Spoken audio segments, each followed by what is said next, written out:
Boa noite, meus amigos da nossa programação ao vivo no Facebook. Estou aqui para abordar um assunto muito importante.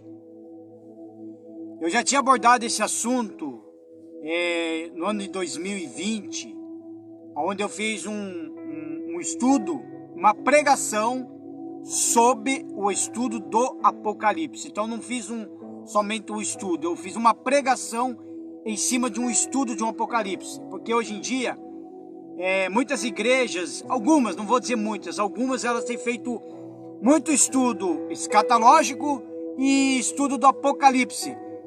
Então eu prefiro mais pregar em cima do que está para acontecer futuramente. Quando eu comecei a fazer o estudo do Apocalipse no ano passado, aí beirando aí 6 meses atrás que fiz o último episódio do estudo do Apocalipse, a pregação, eu comecei com o Apocalipse do capítulo 2, eu comecei pelas igrejas. Então eu não comecei pelo Apocalipse 1. Então se você for acessar a minha página do YouTube, até porque aí na descrição do vídeo, aí mesmo acima, lá embaixo ali na descrição, lá embaixo tem um link. Aí você vai clicar nesse link, esse mesmo link, ele vai te levar lá na playlist, diretamente na playlist, na minha página do YouTube, aonde contém todas as pregações sobre o estudo do Apocalipse. Minuciosamente foi feito essa pregação sobre esse estudo. Então, eu quero começar então falando sobre o Apocalipse 1, o que não foi abordado. O Apocalipse 1 é onde Jesus já se apresenta com a revelação. E o título dessa mensagem, e o título desse vídeo é Jesus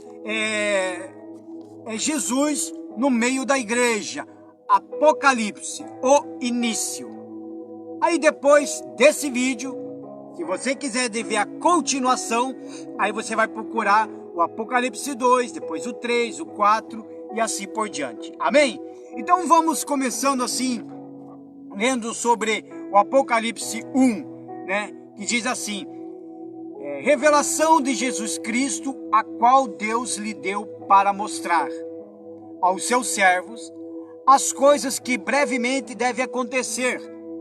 E pelo seu anjo as enviou e as notificou a João, seu servo, o qual testificou da palavra de Deus e do testemunho de Jesus Cristo e de tudo o que tem visto. Então, o receptor dessa mensagem para gravar e transmiti-la é o apóstolo João. Então, os servos de Deus, eles são exclusivamente um público-alvo do livro. E aqui ele dá privilégio de entender o seu plano para elas e para todo o restante da criação. O objetivo é consolá-los em suas tribulações, e prepará-los para o que está por vir, a fim de que sejam poupados das terríveis catástrofes e desgraças que assolarão os que aqui ficarem. Esse é o tratamento especial aos seus servos e é um tema recorrente na Bíblia. O Senhor Jesus disse assim, Mateus, no capítulo 13, versículo 9 ao 11, Jesus fala assim: quem tem ouvidos para ouvir, ouça. E acercando-se deles, os discípulos disseram-lhe: por que eles falam por parábolas? E ele respondendo disse-lhes: porque a vós é dado conhecer os mistérios do reino dos céus, mas eles não lhes é dado. Então Deus tem um carinho especial com aqueles os que servem. O Apocalipse é a maior prova disso, quando o Senhor revela a eles detalhes do porvir, e para que garanta a sua salvação, pois o recado é claro: se não é servo, veja só, se não é servo, você não entenderá as revelações. Se uma pessoa ela não serve a Deus, se a pessoa ela não tem uma vida com Deus, ela pode ser um grande professor de teologia, ela pode ser uma pessoa cultuada, religiosa, com vários aspectos de conhecimento escatológico, conhecimento de toda a palavra. Se não é servo, não entenderá as revelações. Eu tenho visto muito na internet aí pessoas falam um pouco sobre Apocalipse da forma da visão que eles têm e do que eles aprenderam através de um estudo de uma teologia. Mas a gente não vê espírito, a gente ouve ali muitas palavras, então eles falam demais, eles querem tirar prova daqui e prova dali, eles querem debater palavras sobre Apocalipse, mas o Espírito não tem. Por quê? Porque a eles não é revelado, porque eles não são servos. Principalmente aqueles que se dizem igrejas de Cristo, mas não congregam. Isso tem que estar tem que estar atento com essas coisas. Tem que estar atento. Então o Apocalipse é a revelação para os servos. E a primeira revelação que Jesus lhe dá diz respeito à sua condição após a ressurreição. Então, aqui é como é o título que eu escrevi aí. Eu escrevi dessa forma no título. Ele não foi simplesmente um profeta, um homem bom que falou coisas bonitas, fez boas obras e ajudou o sofrido. Tampouco é apenas o Filho de Deus. No Apocalipse, Jesus se mescla totalmente com o Pai e desfruta da mesma autoridade, poder e honra do Altíssimo. Ele compartilha com o Pai do mesmo nome que expressa a sua eternidade. Então vamos ler mais adiante aqui. Bem-aventurados, Apocalipse, capítulo 1, versículo 3. Bem-aventurados aquele que lê e os que ouvem as palavras dessa profecia e guardam as coisas que nelas estão escritas, porque o tempo está próximo. Ou seja, guardar essas profecias. Quem ouve a palavra dessas profecias tem que guardar, praticar, vigiar. A verdade é guardar e praticar e vigiar, porque o tempo está próximo. Então a gente tem que estar em vigilância constante. João, as 7 igrejas que estão na Ásia, graça e paz seja convosco da parte daquele que é, e que era, e que há de vir, e da dos 7 espíritos que estão diante do seu trono. Então se vê que ele fala muito a esse respeito dos 7 espíritos. E nós abordemos esse assunto lá nos estudos do Apocalipse lá. E da parte de Jesus Cristo, que é fiel testemunha, o primogênito dos mortos e o príncipe dos reis da terra. Aquele que nos ama, em seu sangue nos lavou de nossos pecados. Então aqui está falando daquele Jesus, o glorificado, que antes da ressurreição, antes dessa revelação do Apocalipse, Jesus foi crucificado e com seu sangue nos comprou.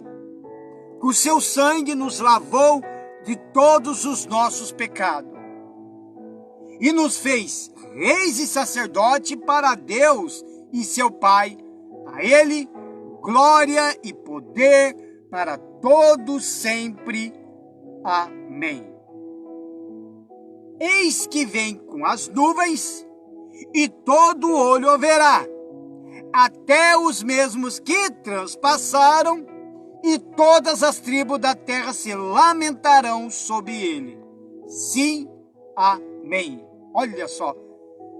O propósito do livro do Apocalipse é descrever o triunfo do reino de Deus, quando Cristo dos tempos do fim, vinculado os eventos do tempo de fim vinculados à vida de Cristo são também descritos.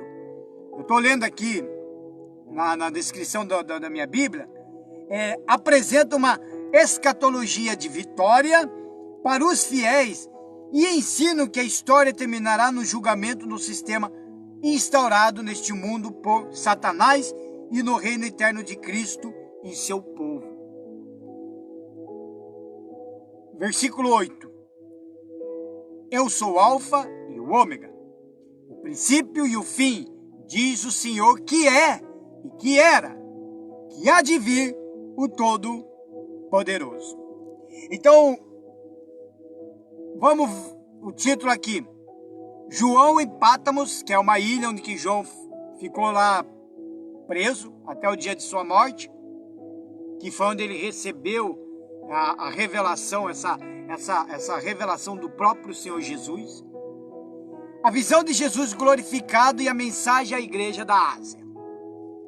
Diz assim: eu, João, versículo 9. Eu, João, que também sou vosso irmão e companheiro na aflição e no reino e paciência de Jesus Cristo, estava na ilha chamada Pátimos, por causa da palavra de Deus e pelo testemunho de Jesus Cristo. Então o apóstolo João, ele explica o porquê de estar como prisioneiro na ilha de Pátimos, que é uma pequena ilha vulcânica no mar Egeu, onde existe hoje como parte da Grécia. Ele se identifica aos leitores cristãos como companheiros na aflição e no reino e paciência de Jesus Cristo. Então você percebe que eu estou lendo aqui o estudo, né? Estou lendo aqui o estudo como fiz a outrora.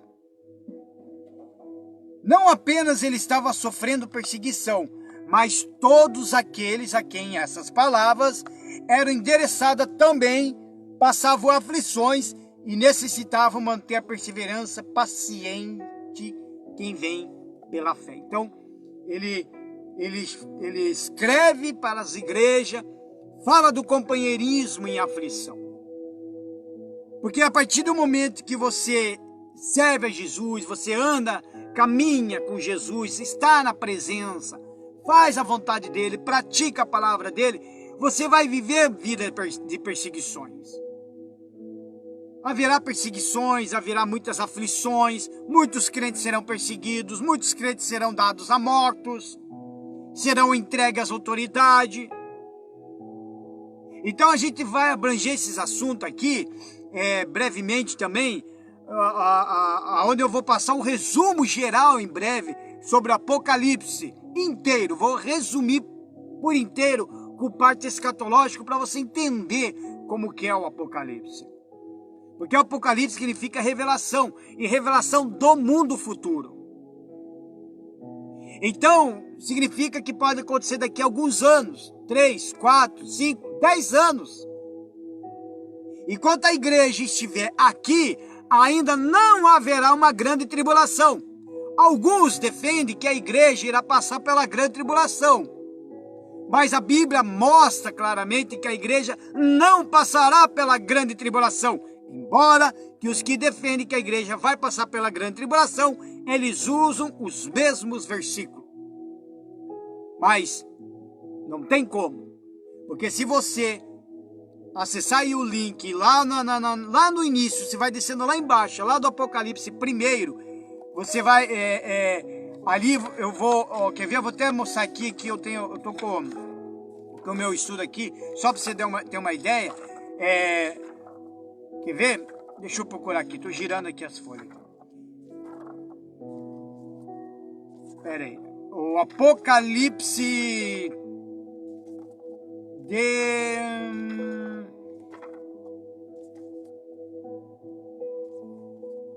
Deixa eu ver aqui, acho que é Apocalipse 4, se não me falha a memória. Olha só, que vai falar sobre... Não, as 7 lâmpadas, deixa eu ver... Aqui, é do Apocalipse, o Apocalipse 5, ele fala das aberturas dos selos. E uma do estudo aqui que eu li aqui sobre a abertura do selo, que é no Apocalipse 6, né? A abertura do selo, ele fala sobre de um cavaleiro branco, né? A abertura do selo fala assim: e havendo o cordeiro aberto dos selos, olhei e ouvi um dos 4 animais, que dizia como em voz de trovão: vem e vê. E olhei, e eis o cavalo branco, e o que estava sentado sobre ele tinha um arco, e foi-lhe dado uma coroa, e saiu vitorioso para vencer. Muitos falam que esse cavaleiro branco, por ele ser um cavalo branco e ter uma coroa e um arco, muitos a bordo dizem que é Jesus Cristo, mas na verdade não é Jesus Cristo, é o próprio anticristo. É o próprio anticristo. E eu falei no Apocalipse 6, se você for lá, eu abordei esse assunto explicando o que seria esse arco, o cavaleiro branco, e é o anticristo. E a coroa, porque a coroa que fala nesse cavaleiro branco não é aquela coroa de rei, é uma coroa que é daquelas coroas assim, que é participado de. Deixa eu ver aqui, deixa eu procurar aqui, eu acho que eu tenho aqui o nome. É aquela coroa que usa em Olimpíadas. É daquele tipo de coroa. Então a cor branca na Bíblia comumente associada à pureza, à isenção de culpa, ao perdão e às coisas celestiais, especialmente no Apocalipse. Portanto, é curioso que esse cavalo seja branco.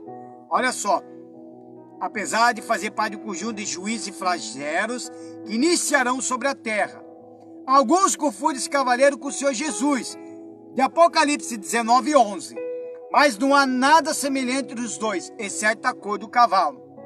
Logo, tudo indica que esse cavaleiro seja um impostor, um falso Cristo, que iniciará o período da abertura dos selos com uma arma principal, o engano. O Senhor Jesus profetizou sobre isso. Então significa que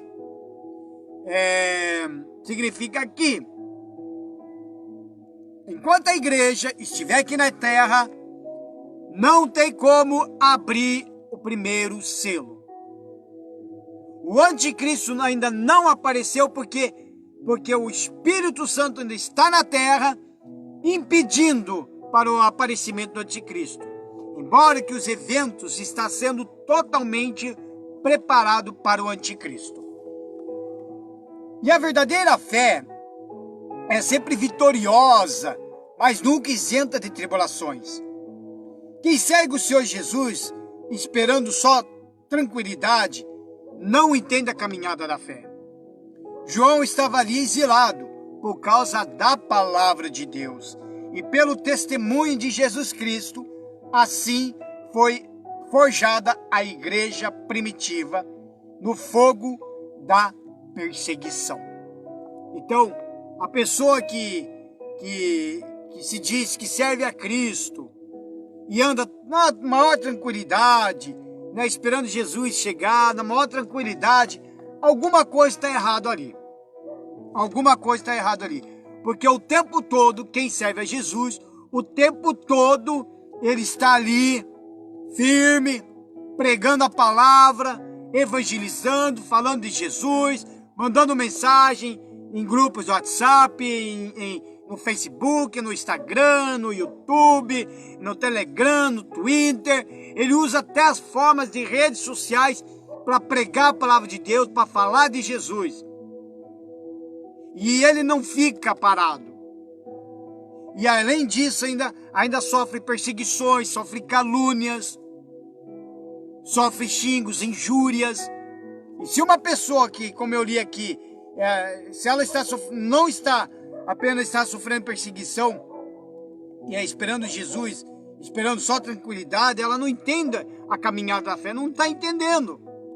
Assim como o Apocalipse, ela não consegue entender o Apocalipse por não ser servo, ela não está entendendo a caminhada da fé. No 1 Pedro, eu separei aqui, no capítulo 4, versículo 12 ao 16, diz assim: Amados, não estranhem a evidente prova que vem sobre vós para vos tentar, como se coisa estranha vos acontecesse.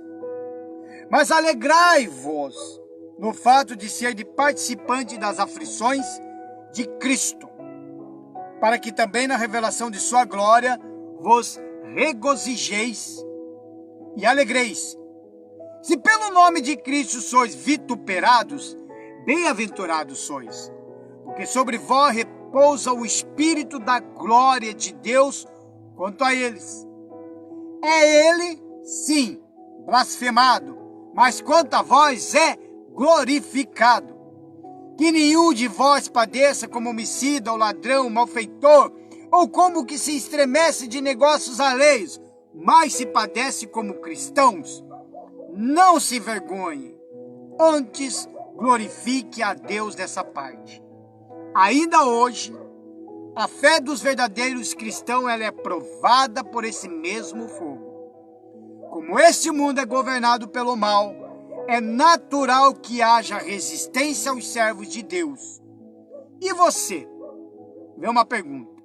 Já sofreu perseguição por causa da sua fé e de seu testemunho? Você já sofreu? O testemunho que está falando aqui não é o testemunho de uma cura, de um casamento alcançado, de uma família abençoada, de libertação de demônios, das drogas e etc.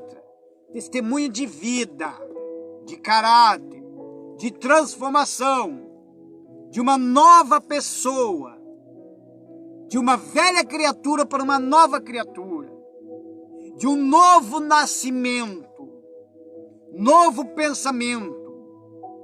É esse testemunho que o Apocalipse revela. Quando fala do seu testemunho, do meu testemunho, relatado no Apocalipse, ou até mesmo de qualquer parte da Bíblia, não fala de testemunho de cura, de milagres, embora que isso seja muito importante. Se você já foi curado, se você teve uma vida transformada, é importante dar esse testemunho, porque esse testemunho vai ajudar muitos que até estão com a fé perdida, desanimado, cansado. Esse testemunho é importante você dar na sua igreja, ou até mesmo aí você pode escrever em comentário um testemunho seu. Mas aqui ele fala sobre testemunho de caráter, de mudança de vida, de transformação. Versículo 10. Eu fui arrebatado em espírito no dia do Senhor, e ouvi detrás de mim uma grande voz, como de trombeta, que dizia: o que vês e escreve no livro e envia-os às 7 igrejas que está na Ásia, a Éfeso, e a Esmínia, e a Pérgamo, e a Tiatira, e a Sardes, e a Filadélfia, e a Laodiceia. No dia do Senhor, ele foi conhecido como domingo. O domingo já era, desde o início da igreja, que foi um dia reservado pelos cristãos para prestar adoração a Deus. Então, nem na prisão, João deixou de respeitar esse dia que marcou a ressurreição do Senhor Jesus. Eu vou explicar isso aqui. No calendário judaico, na vida judaica, os 7 dias do dia do Senhor é no sábado. Eles têm colocado como sábado, ok? Algumas religiões, adaptas religiosidades, eles falam que eles não trabalham no sábado, não fazem nada no sábado, porque se eles fazerem é pecado. Embora que essa religião, não vou dizer o nome, acho que muitos até vão entender quem é, embora que essa mesma religião fala que é pecado trabalhar no sábado, é pecado fazer qualquer coisa de tipo no sábado, para eles é pecado, mas eles vivem em cima do pecado das outras pessoas. Por quê? Porque esses mesmos que dizem que é pecado trabalhar no sábado, fazer tais coisas no sábado, que é o dia do Senhor, mas eles falam que é pecado, mas eles vivem do pecado dos outros. Porque tem aqueles que trabalham no sábado para dirigir um ônibus, pilotar avião, dirigir um Uber, um táxi. Aqueles que trabalham no sábado para mandar água, para gerar luz. Então, existem muitos trabalhadores que trabalham no sábado. Então, o 7º dia do Senhor pode ser assim também. Uma pessoa começa a trabalhar na terça, né? Terça, quarta, quinta, sexta, sábado e domingo. Então ela pode considerar segunda-feira como o dia do Senhor. Mas a igreja mudou e colocou como domingo. Por quê? Porque Jesus Cristo ele morreu numa sexta-feira. No domingo, ele ressuscitou. Por isso que nós, os crente mesmo, crente de Bíblia, pentecostal mesmo, nós falamos que o dia do Senhor é no domingo. Porque foi no domingo que Jesus ressuscitou. E é então interessante isso que foi até invertido. Por quê? Porque o domingo ele não se tornou o 7º dia, Mas o domingo ele se tornou como o primeiro dia. Ou seja, todo domingo a gente dá a primícia para Deus. Primeiro Deus, domingo. Aí vem segunda, terça, quarta, quinta, sexta e sábado. Veja que o domingo ainda fica em primeiro. Por isso que Jesus, ele ressuscitou no domingo e nós temos o domingo como o dia do Senhor. Eu prefiro dedicar o meu domingo na igreja, o meu domingo evangelizando, fazendo qualquer coisa. Se quiser me convidar para uma carne, uma festa de aniversário e tal, que dê preferência fazem no sábado, ok? Porque o domingo para mim é o domingo do meu Senhor, é o domingo para Jesus. É o domingo para Jesus. Então, eu vou estar dependendo dos horários, eu vou estar na igreja no domingo. Eu vou estar na igreja, fazendo alguma coisa, pregando, abrindo culto, ajudando, atendendo pessoas. Então, eu vou estar ali no domingo. Sempre no domingo é dedicado, né, ao Senhor Jesus. E ele aborda ainda, né, dizendo aqui no Apocalipse 11, que o que vês escreve, daí o que vês escreve as 7 cartas, as 7 igrejas. E virei-me para ver quem falava comigo. E virando-me, vi 7 castiçais de ouro. Esses 7 castiçais de ouro, João viu o Senhor Jesus no meio de 7 castiçais de ouro, que simbolizava as 7 igrejas. Uma alusão a toda igreja cristã em todo o mundo, em todas as épocas. O Senhor Jesus está no meio dela como prometeu. Onde estiverem 2 ou 3 reunidos em meu nome, aí eu estou no meio deles. Mateus 18, 20. Olha só. Tem muita gente que se diz, eu sou igreja de Cristo. Eu não preciso ir na igreja, eu não preciso fazer nada, porque eu sou a igreja de Jesus. Eu sou a igreja de Cristo, eu posso ler a Bíblia em casa, eu posso orar em casa, eu não preciso ir no domingo na igreja, templo, eu não preciso ir em dia de semanas também na igreja, lá no templo, eu não preciso, porque eu sou a igreja. Mas Jesus fala claramente aqui, que aonde estiver 2 ou 3 reunidos, 2 ou 3, ele não falou onde estiver você. Porque senão ele tinha falado, aonde você estiver, com mais 2, 3 ou mais reunidos em meu nome, aí eu estou no meio de você. Mas não, ele falou no meio deles, no meio dessas 2, 3 ou mais pessoas. Então abre teu olho se você é uma dessas pessoas que se diz igreja e não está indo congregar. Sabe por quê? Porque congregar significa estar congregando com os irmãos. Quando todos os irmãos vão na igreja, se torna apenas um corpo. E o cabeça de todo aquele corpo no meio da congregação é Jesus Cristo. Como que você se diz igreja, não congrega e está fora do corpo? Como que você vai... É a mesma coisa que eu tirar esse braço aqui. Eu vou arrancar esse braço e vou deixar em casa. E vou com o resto do meu corpo lá para a igreja. Como que esse braço vai chegar e vai dizer, eu sou igreja, então eu vou ficar aqui? Se o corpo não está na casa, mas está lá, congregando com os irmãos. Abre teu olho se você está caindo nisso daí. Você corre um sério risco de perder a sua salvação. E Hebreus 10, 25 fala claramente sobre isso. Porque há poder na reunião dos que creem. O Senhor Jesus honra a sua igreja com a sua presença sempre que ela se reúne.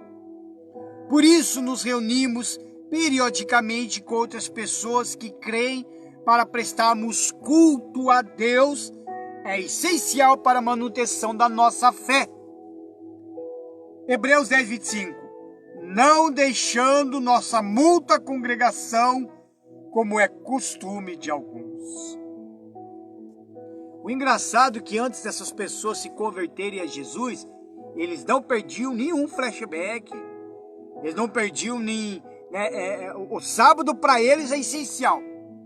Se ele não sair sábado para balada, se ele não for sábado para um bailão, ele é capaz de dormir até cedo, fica até depressivo. Porque ele quer estar lá com os amigos, bebendo, usando droga. Depois que se converte, ele passa a ter um outro tipo de compromisso. Aí ele se aborrece com o irmão, com o pastor, seja lá o que for, e sai da igreja. Aí bota e fala para todo mundo, eu sou igreja, não preciso ir mais para lugar nenhum. Engraçado isso, né?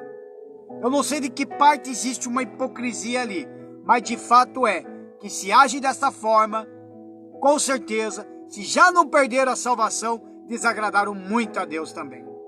Não dá para confiar. Não dá para confiar. É inegável que a nossa fé se fortalece quando vamos à igreja. Eu gosto de ir na igreja. A gente se fortalece.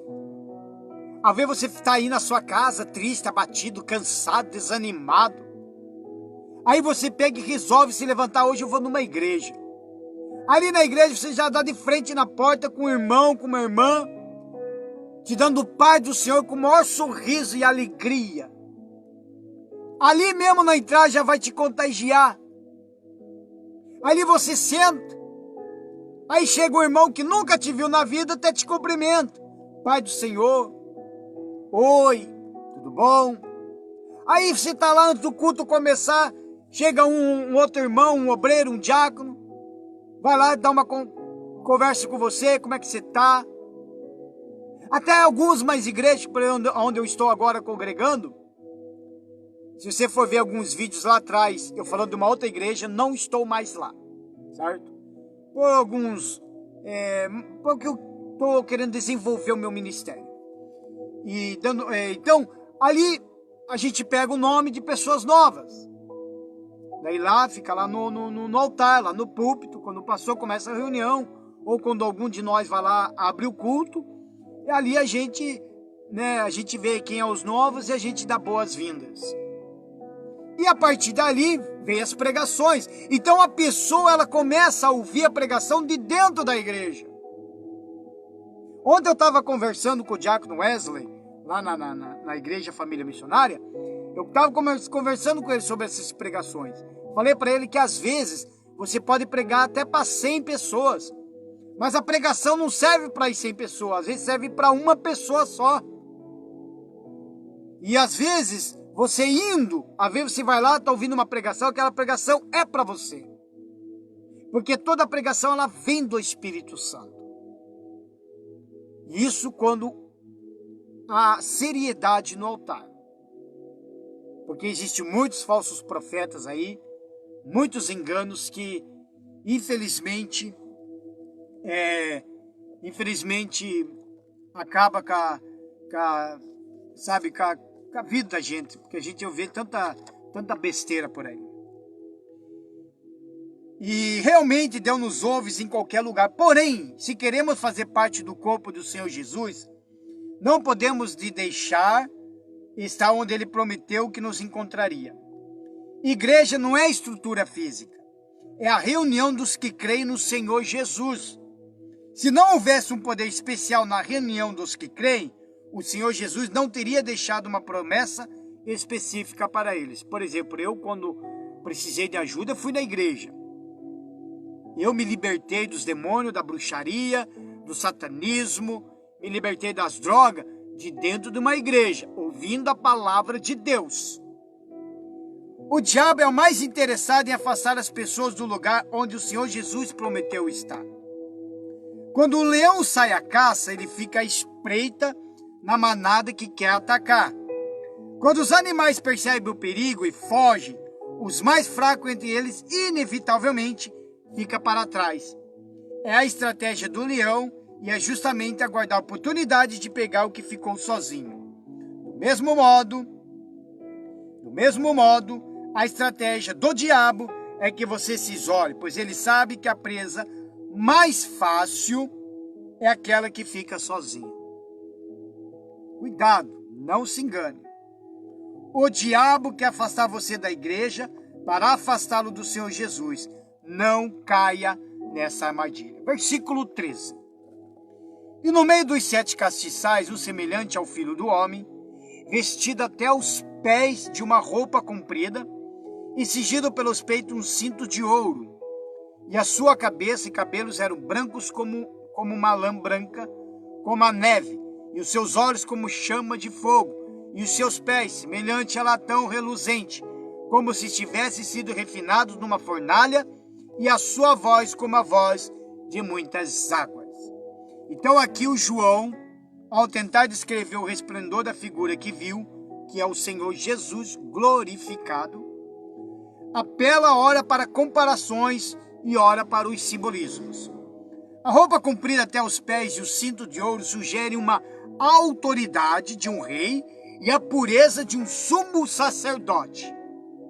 Os cabelos brancos significa a sabedoria dos anciãos de dias que o Senhor Jesus possui.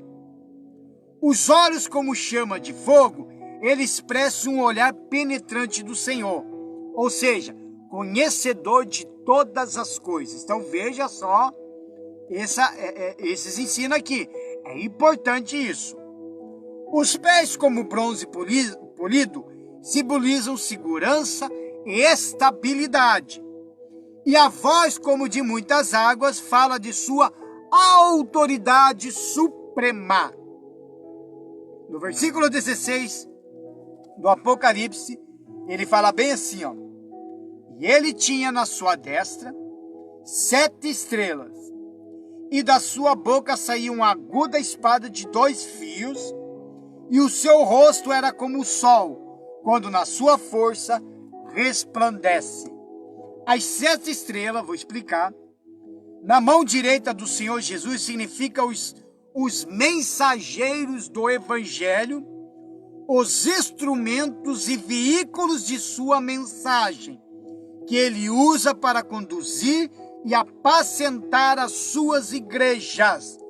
Então, você que é um pregador da palavra de Deus, você que faz a obra como obreiro, como diácono, você que canta, toca algum instrumento, enfim, qualquer coisa que você faz na obra, você faz parte dessas 7 estrelas que está na mão direita do Senhor. Aqueles que dedicam suas vidas à transmissão do Evangelho está na mão direita do Senhor Jesus. Oh, aleluia! Você que serve a Deus, que se preocupa em transmitir o Evangelho, que é pastor, obreiro, que faz alguma obra missionária, que faz parte de algum trabalho que leve a palavra de Deus para as pessoas, está na mão direita do Senhor Jesus. E eu pergunto, se você está na mão direita do Senhor Jesus, quem pode tocar na sua vida? Quem é que pode? É claro, nem todos os que pregam o Evangelho são estrelas na mão do Senhor Jesus, pois muitos querem ser estrelas para si mesmo. Se você se considera cristão, mas não anuncia o Evangelho, não está na mão do Senhor Jesus. Se você até anuncia o Evangelho, mas o faz por interesse próprio, também não está na mão do Senhor Jesus. Estrela do Senhor Jesus brilha para Ele, não para si. Quem reivindica a glória para si mesmo, não está nas mãos dele. O engraçado aqui, que as redes sociais ultimamente, Facebook principalmente, a gente não se vê assim, pastor fulano tal, missionário fulano tal. Não se vê mais pastores escritos dessa forma. São conhecedores como figuras públicas. E por incrível que pareça, muitas dessas figuras públicas sobem no altar para enganar o povo. Buscam glórias para si. Buscam glórias, querem riqueza, querem dinheiro. Quanto mais arrancar das ovelhas, mais poder eles querem ter no altar. Falo bonito, prego a palavra também. mas não estão nas mãos do Senhor. Quando você sobe no altar para pregar o verdadeiro evangelho, toda a honra e glória é totalmente para Ele. Então, essas 7 estrelas, Jesus sabe quem é. E se você é uma dessas pessoas que sobe ao altar por interesse próprio, você não está só se enganando, mas está enganando o povo. E você não faz parte dessas 7 estrelas. E aí que entra o perigo. Quando lá na frente Jesus fala: apartai-vos de mim, que eu nunca te conheci. A espada de 2 gumes, ou a espada de 2 fios, que sai da sua boca, é a palavra de Deus. Ela é afiada para cortar o nosso entendimento, todo pensamento destrutivo, ao contrário ao que ela ensina. E o rosto como o sol nos remete ao brilho da sua glória, como aconteceu na transfiguração. O semblante de quem tem o Espírito do Senhor Jesus tem um brilho diferente. Ele tem um brilho diferente. Quando você tem Jesus, os seus olhos brilham, a sua vida brilha. Não é como certas igrejas, até por onde eu passei, que ela fala que se eu estiver desempregado, eu estou pobre, estou desempregado porque eu estou mal com Deus, porque eu toquei no dízimo, porque eu roubei oferta. Não, não é isso que a Bíblia fala. A sua vida brilha, por mais que você passe por dificuldades, por mais que você passe por lutas, você não desanima, tua vida é brilhosa, porque você tem o Espírito Santo. É importante, irmão e irmã, você que me ouve, buscar esse Espírito Santo. O Espírito Santo é praticamente um passaporte para a tua salvação. Sem ele não tem como se conduzir aqui nesta terra. É ele que dá direção, é ele que dá força, é ele que te fortalece. É ele que faz tudo para você. Se você precisar de ajuda, ele vai lá e te ajuda. Então a verdadeira satisfação não está em uma música agradável, em uma roupa bonita, em festas ou beleza física. Se você quer ser uma pessoa verdadeiramente bonita e feliz, precisa receber dentro de si próprio o Espírito do Senhor Jesus. Quem recebe esse Espírito recebe o brilho da vida, que irradia de dentro para fora. Assim mesmo que a pessoa esteja com uma roupa simples, vai resplandecer uma beleza inigualável que não se compara a nenhuma joia. Olha só que diferença. A nenhuma produção e que dinheiro nenhum pôde comprar. Apocalipse 17, 18. E eu, quando ouvi, caí a seus pés como morto. Preste bem atenção. E ele pôs sobre mim a sua destra, dizendo-me: não temas. Eu sou o primeiro e o último. E o que vive foi morto. Mas eis aqui estou vivo, para todo sempre. Amém. Eu tenho as chaves da morte e do inferno. Algumas igrejas elas usam essa passagem para defender erroneamente uma doutrina do cair pelo poder de Deus, que é o tal do cai-cai. Note que João tinha razão de se prostrar diante da tamanha maravilha descrita anteriormente. Mas essa visão foi dada a ele e a ninguém mais. Por isso que João caiu prostrado. Então a resposta do Senhor Jesus a ele, ao dizer que não tivesse medo, mostra o que fez João cair aos seus pés, não foi o poder de Deus, ou teria passado todo o Apocalipse deitado no chão. Ele não foi derrubado. Sua reação de perder as forças e cair foi uma reação natural de pavor. Ele caía aos seus pés como morto, com medo, mas o Senhor imediatamente o tranquilizou. Algumas igrejas defendem de que quando uma pessoa recebe o Espírito Santo, ela cai no chão. Cai naquela doutrina do cai-cai.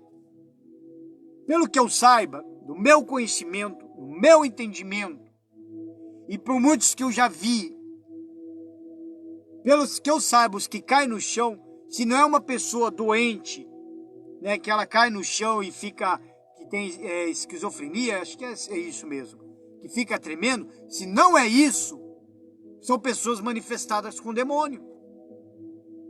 Porque o Espírito Santo não me derrubou quando eu fui batizado. Os que eu conheço, que foram batizados com o Espírito Santo, eles também não caíram no chão. O Espírito Santo, ele vem para te levantar, para te animar, para te puxar para cima, e não para te derrubar. Então essa expressão que João teve, foi uma expressão de medo, porque, veja só, imagine, de repente do nada, uma voz vem atrás de você, aí você olha, você vê, sabe, toda essa manifestação gloriosa, e obviamente você cai de joelhos ali, você se prostra diante. Se você vê o Senhor Jesus e o teu espírito testificar que é o Senhor Jesus, o próprio que está na tua frente, qual seria a sua reação? Na hora você vai se prostrar. Na hora você vai dobrar os teus joelhos. Na hora ali você vai estar com cara ali aos pés dele. Porque uma por temor, e outra também por respeito, e outra porque ele é Senhor de todos os senhores. Então, finalmente, Jesus reafirma sua morte e ressurreição e fala de sua autoridade sobre os inimigos da alma humana. E fui morto, ele falou assim, eu fui morto, mas eis aqui estou vivo, para todo sempre, amém. E tenho as chaves da morte e do inferno. Quando temos consciência de quem é o Senhor Jesus e lhe entregamos a nossa vida, não precisamos ter medo de nada e nem de ninguém, porque ele nos guarda. Temos a nosso favor o Rei dos Reis e Senhor dos Senhores, que João viu. Nenhum mal se atreveria a tocá-lo. Por isso, enquanto nossa vida permanecer nele, estamos seguros. Mas a segurança que ele dá não limita a este mundo. O Senhor Jesus é o único que tem poder para salvar a alma. A ele somente seja o nosso temor, o temor de pecar contra ele e perder a nossa salvação. Então, meu amigo, minha amiga, esse é o capítulo 1 do Apocalipse. Então, no 19, ele escreve as coisas que tem visto, e as que são, e as que depois dessa hão de acontecer. O mistério das 7 estrelas que viste na minha mão destra, e dos 7 castiçais de ouro, as 7 estrelas são os anjos das 7 igrejas. E os 7 castiçais que viste são as 7 igrejas. Eu vou fazer um resumo aqui, que está na minha Bíblia anotado, que depois disso aqui, que eu acabei de ler, do Apocalipse até do versículo 1 ao 20, aí já em seguida vem o Apocalipse 2, que fala das 7 igrejas. Então vou te dar um resumo. A primeira carta à igreja de Éfeso, ela fala de uma igreja desviada, mas ela também teve elogios. A segunda carta da igreja, que é a igreja de Esmina, ela fala sobre uma igreja que é perseguida, mas ela também tem elogios. A terceira carta, direcionada à igreja de Pérgamo, ela é uma igreja licenciosa e também tem alguns elogios. No Apocalipse 2 ainda, que é a quarta carta, direcionada a uma igreja de Tiatira, ela é conhecida como uma igreja relaxada, mas ela também tem alguns elogios. Aí no Apocalipse 3, ela fala da quinta carta, que é a igreja de Sardes, que é uma igreja morta, mas ela também tem alguns elogios. O Senhor pôs os meus... E tocou aqui o celular, que daqui a pouco eu vou fazer a oração.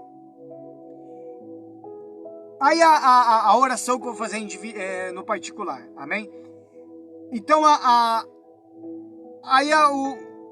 Deixa eu ver aqui. Daí também tem a sexta trombeta, a sexta carta à igreja de Filadélfia, no Apocalipse 3. Ela fala de uma igreja abençoada e também tem elogios. E lá no versículo 14 do Apocalipse 3, fala da sétima carta, que é a igreja de Laodiceia, que é uma igreja morna, mas ela não tem nenhum elogio. Então, 7 igrejas, 6 delas teve as suas características e elogio, mas a última, ela não teve nenhum elogio, por ela ser uma igreja morta. E aí por diante fala sobre alguns tronos do juízo de Deus, mas isso aí você só vai saber mesmo se você acessar o link lá na minha playlist e quiser acompanhar os demais vídeos, que esse também vai estar lá daqui a pouco ali na minha playlist, em nome do Senhor Jesus. Então, meu amigo, minha amiga, eu só queria abordar esse assunto do livro do Apocalipse para completar o estudo aqui que foi feito já lá no ano passado. Para completar, porque apesar de faz tempo que eu não apareço em redes sociais, eu comecei a dar início a um estudo aí muito bacana. Então aí conforme for ter mudança de algumas coisas, então não houve muito tempo, certo? Mas eu falo para você, meu irmão, você que está me ouvindo, você que está me assistindo, entregue sua vida para Jesus. Vive uma vida com Ele. Dê sua vida para Ele. As coisas estão acontecendo diariamente. Catástrofe. A gente está vendo aí alguns sinais de meteoritos, de meteoro. É só você pesquisar. Já falou da Lua, transformação da Lua agora, também tivemos anteontem. Quer dizer, vários sinais dos céus. Só para você ter uma ideia, alguns cientistas descobrem que diz que tem vida em Marte. E alguns cientistas dizem que é possível o ser humano ir para lá. Por que eles estão falando isso? Porque eles sabem que a Terra vai acabar. Eles sabem que a Terra será destruída. Só que eles esqueceram que lá no livro do Apocalipse, durante a grande tribulação, a Bíblia fala que vai cair chuvas até de meteoro, que vai destruir tudo que tiver pela frente. Tudo. Não há como escapar. Um fragmento de um meteorito, se ele cai na Terra, ele já cai com fogo. E aonde ele bater, ele faz uma onda sonora que leva para frente. E ali o que tiver, aonde a onda sonora alcançar, ele está destruindo. Isso, um pequeno fragmento. Imagine, maior, grande. Por isso, meu irmão, minha irmã, eu peço a você, entregue sua vida para Jesus. Do que você tem medo? Jesus é o único Salvador.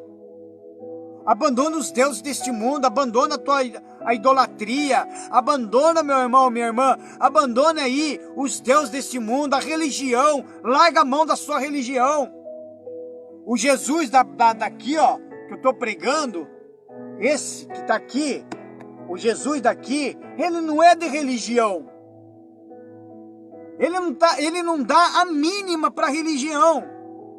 Ele não está nem aí com a sua religião. O engraçado é que as pessoas estão alienadas da religião, tão cauterizadas na mente dela, que se eu chegar e falar de Jesus, a primeira coisa ela vai dizer, eu já tenho a minha religião. Existem pessoas que são escravas das religiões. Pessoas que estão presas na religião. E a religião não pode tudo. A religião pode tudo.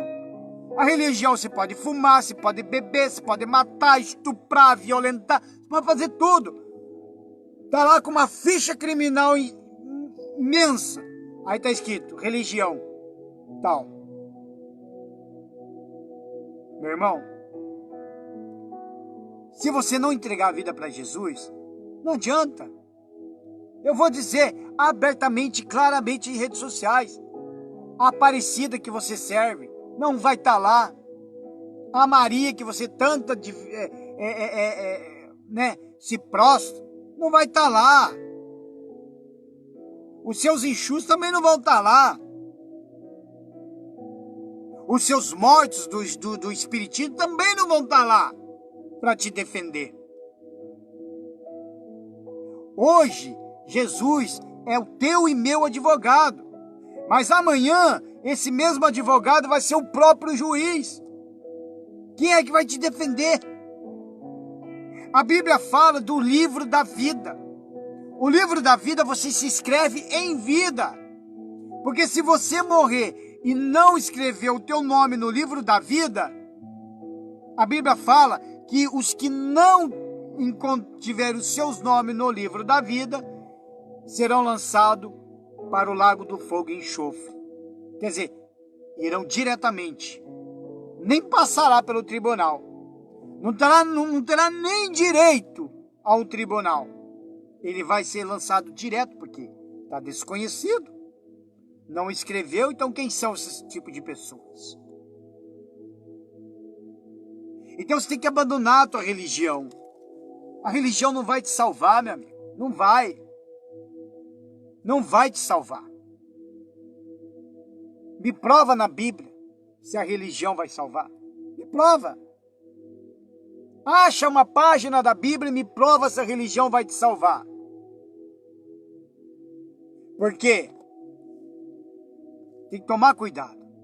Haverá o ecumenismo durante a grande tribulação. Se já, algumas já estão começando a se juntar. Esses tempos atrás aí, eu fiquei, estarrecido com o troço.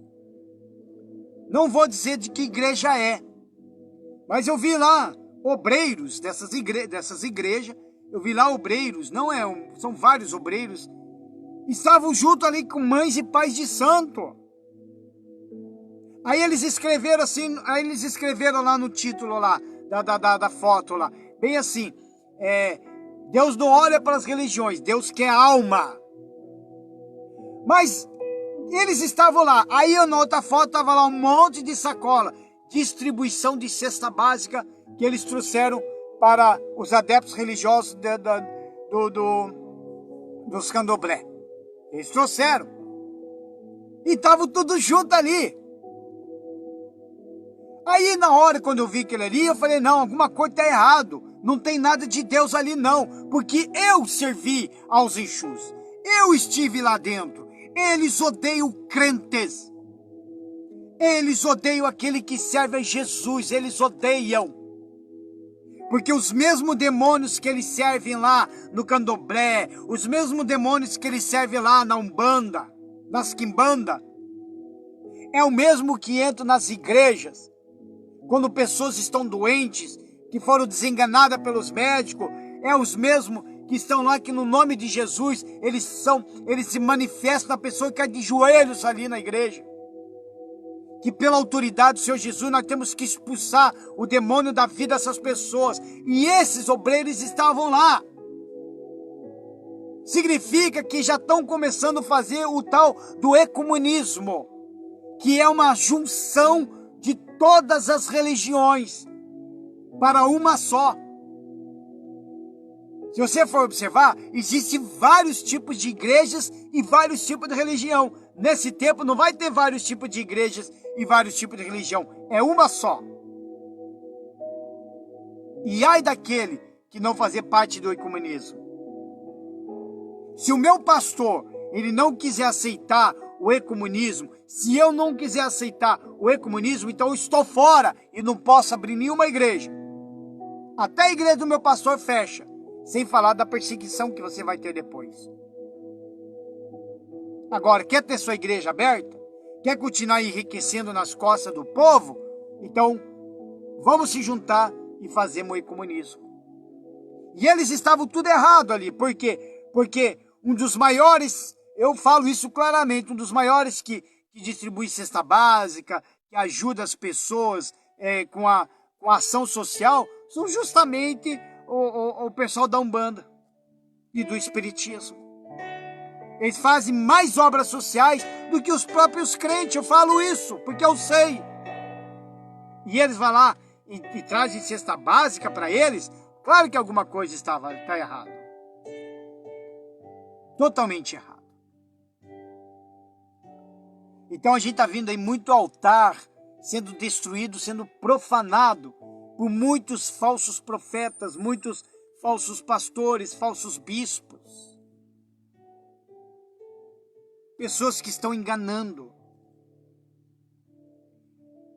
Esses tempos foi sexta-feira retrasado, o pastor Queiroz, ele da igreja de Araucária, ele foi fazer uma pregação aqui na igreja Família Missionária, aqui em Campo Largo, aonde eu sou diácono, e ele pregou algo muito importante que chamou a atenção. Ele chegou e falou, no altar, meu irmão, no altar até o Satanás prega, porque ele conhece a palavra de Deus. E ele pode usar e pregar para te enganar. Para enganar. Isso é verdade. Agora, como que eu vou confiar no pregador? Como que eu vou confiar? Você tem que ler as Sagradas Escrituras e acompanhar o que ele fala e estar atento no que ele fala. Para que o evangelho não seja deturpado. E é importante depois, antes de dormir, você orar a Deus e falar assim, olha, o culto foi assim, eu senti um pesado, vai lá e pede, para quê? Por que eu senti um peso? Ou o culto foi maravilhoso, abençoa, ora a Deus. E você vai receber as medidas, revelações do próprio Espírito Santo. Porque se você está procurando o verdadeiro evangelho, quer viver de fato e de verdade em Jesus Cristo, você não vai cair no engano, porque o próprio Espírito Santo vai estar à frente. Agora, se você está para os ouvidos para o verdadeiro evangelho, está para os olhos, porque você não quer enxergar e prefere ir para um engano, para poder se enriquecer também, com promessa de teologia da prosperidade, aí infelizmente vai cair no engano. Aí depois é só lamento em cima de lamento. Amém? Irmãos, eu vou encerrar essa transmissão. Eu agradeço você que compartilhou comigo essa transmissão. Compartilhe com seus amigos essa transmissão em nome do Senhor Jesus e que Deus abençoe a todos em nome do Senhor Jesus. Eu vou desligar tudo aqui, vou ficar no escuro, né? E eu gostaria que durante essa transmissão você prestasse atenção nessa canção. Eu já coloquei ela em alguns vídeos, mas ela abrange muito sobre o nosso estudo do Apocalipse, essa pregação do Apocalipse, amém? Que Deus abençoe a todos, em nome do Senhor Jesus.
Que Deus abençoe a todos, em nome do Senhor Jesus.